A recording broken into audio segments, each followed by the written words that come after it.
Hey guys, subscribe for daily content, and if you're shopping for gear, make sure you check out the description for the newest items at some of the very best online retailers. There's also links for some of the items that I personally recommend. Thanks! What's going on YouTube? Metal Complex here, and today I've got another interesting knife review / knife overview to share with you guys. This is the SOG Kiku XR, and in this case, this is actually the LTE version, so we're going to talk about that. Thanks so much to my generous patrons who are supporting me right now. There's a link for Patreon right down below, and please make sure to follow me on Instagram at metal_complex. There's a few different versions of this knife with varying price ranges, so I will link this knife right down below. You guys can check it out if you'd like to. As per usual, when you use my links, it does help my channel, but that's entirely up to you. Let's go ahead and get a measurement of this guy. This knife was smaller than I thought it was going to be. The overall length is just 7¼ inches. Blade length is coming in at about 3, right on the line, so be careful about that. And then your cutting edge is about 2.85. Let's go ahead and do some size comparisons up against the Ontario Rat Model 1. How about also up against the Ontario Rat Model 2, which is to my left today for some reason. So there you go. Definitely a tall knife, but not a super long knife. How about up against the Spyderco PM2 and the Spyderco Para 3? Much closer in size and just presence to the Para 3. Still a bit larger. There's a little bit more knife than the Para 3. Last but not least, the Benchmade Griptilian, or in this case, the Ritter Hogue, and its little brother, there it is, the Benchmade Bugout. Benchmade Bugout and Ritter Hogue both still longer than the Kiku XR. Let's go ahead and do carry profile. So thickness up against the Spyderco Para 3. Wow, it's kind of thick.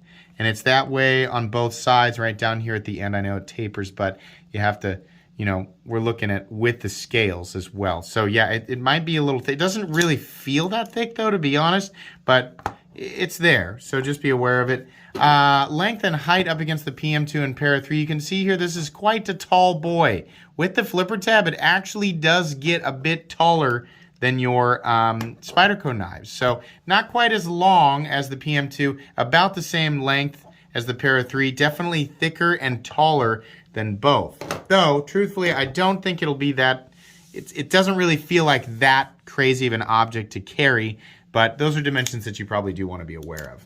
Let's go ahead and do a hardware check, get out my tools as per usual. My tools are very inexpensive and very recommendable. You can find them right down in the description, the section that talks about my tools.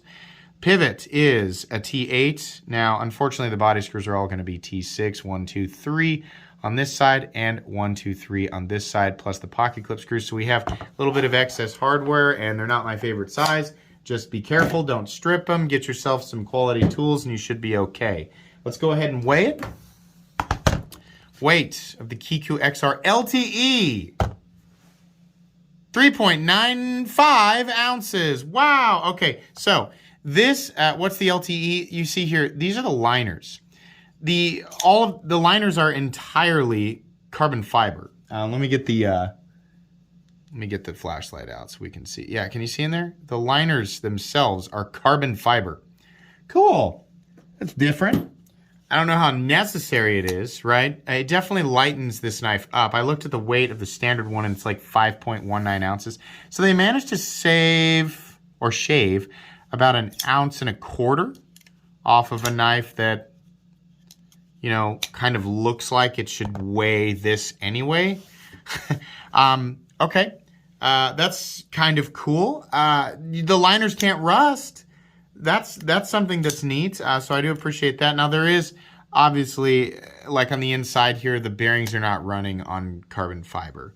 They're going to be running on some sort of steel or some sort of little plate on the inside there, so that you don't want bearings running directly on carbon fiber. That would be a recipe for a very short lifespan of your knife, like the pivot will stop working correctly. So that's not the case. But yeah, the structural integrity of this knife comes from the pieces of micarta and the carbon fiber combined with the backspacer and then all of the hardware. So yeah, that's what the LTE version is the carbon fiber liners. So anyways, let's go ahead and do a measurement of blade stock thickness to wrap up before we get into the meat and potatoes of the review here. Blade stock thickness, whoop, come on now. coming in at 147 thousandths, which feels a bit thick for a knife of this size, but okay, it's not really that crazy. And it depends on what you're going to do with a knife, proper geometry, right?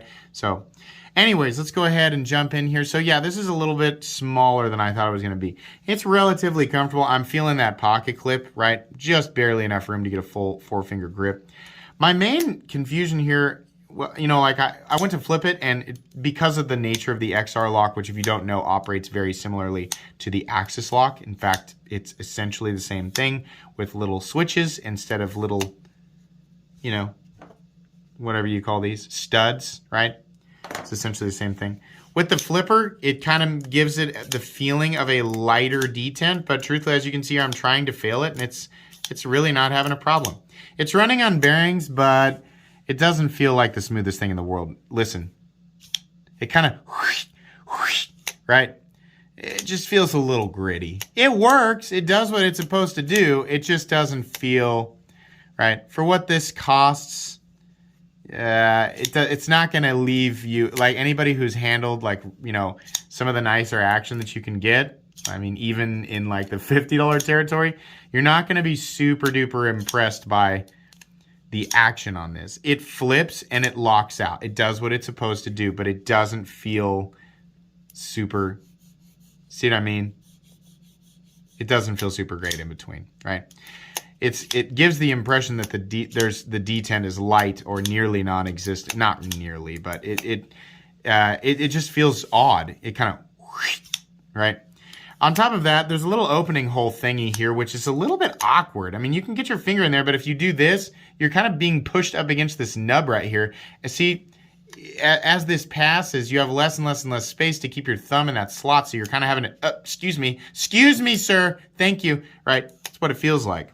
The reverse flick is kind of the same thing. You're just slamming your finger into this area. I see why they did that. They matched this hole to this primary index finger location. Just flatten this out right here a little bit more, or elongate it down to here so that this oval, this sort of half moon here, can be longer. Make it a little bit easier to wheel it out or to reverse flick it out. Making it a little bit bigger, I think will still be comfortable for most people, especially people with larger fingers, because my finger just barely fits in there. It's just kind of weird, but it works, right? And you don't have to use it. You can use the flipper tab.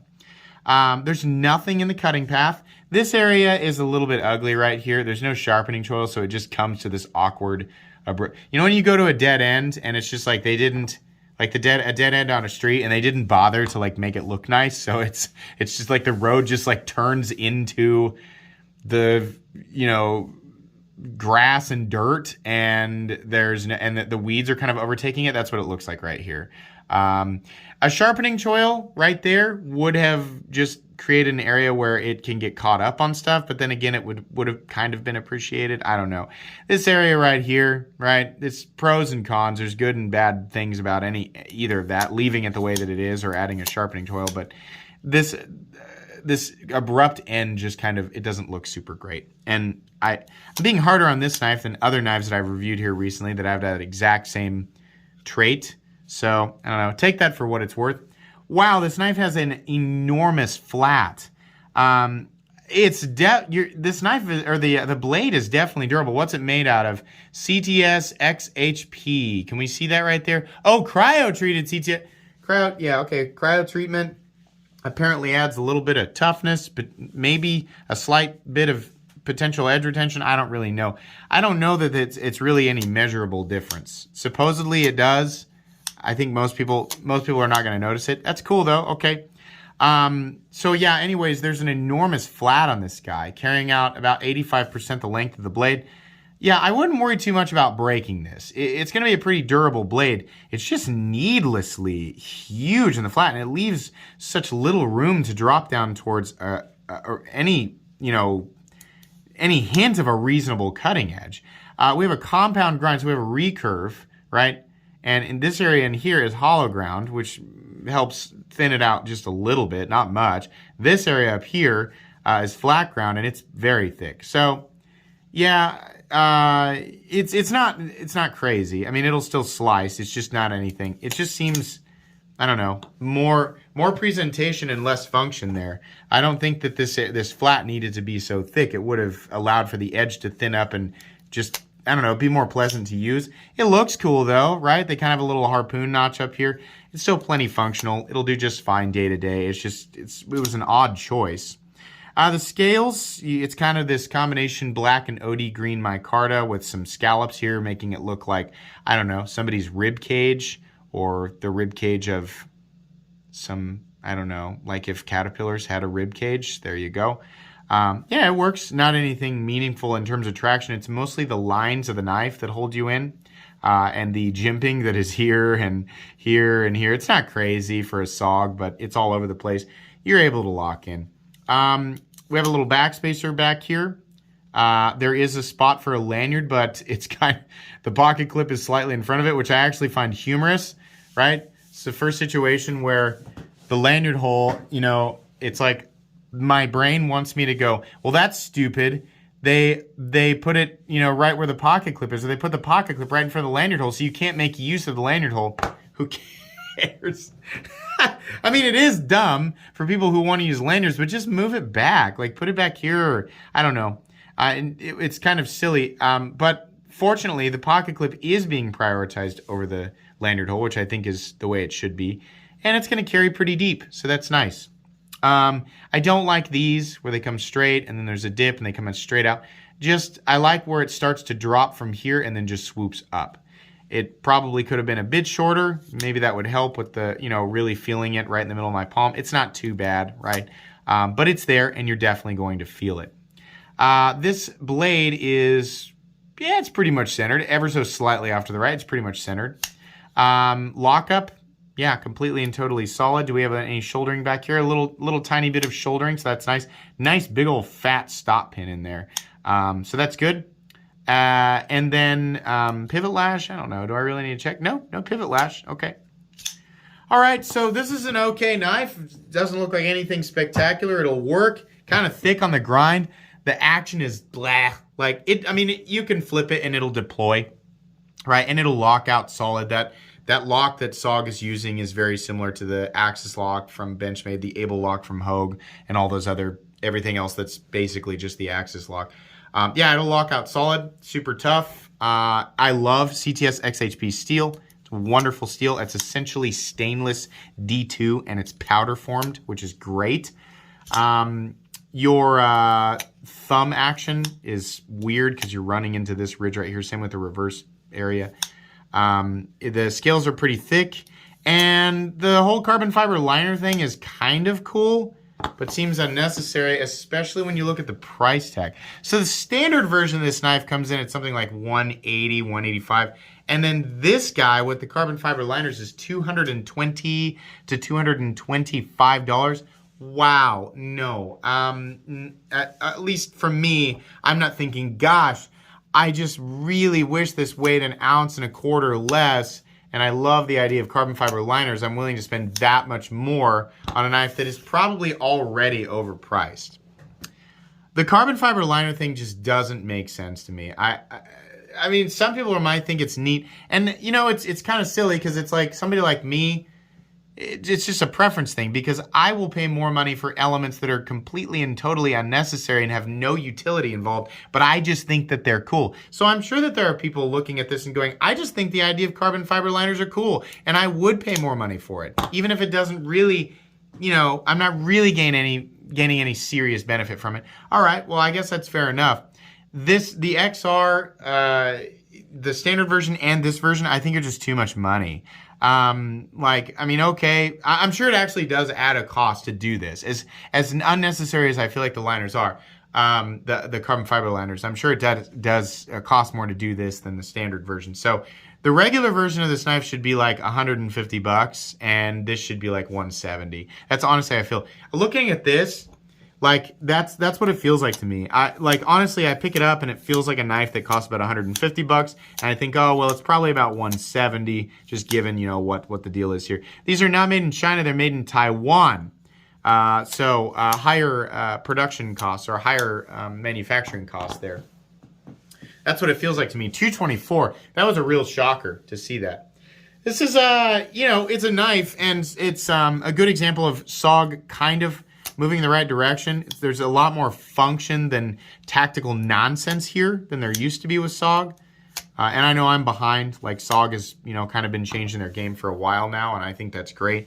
But I just can't get on board with that price. That's just so weird, especially considering the competition, right? Not just like Chinese competition, but I'm talking, other knives that are manufactured in Taiwan or even the United States. It's like, wow.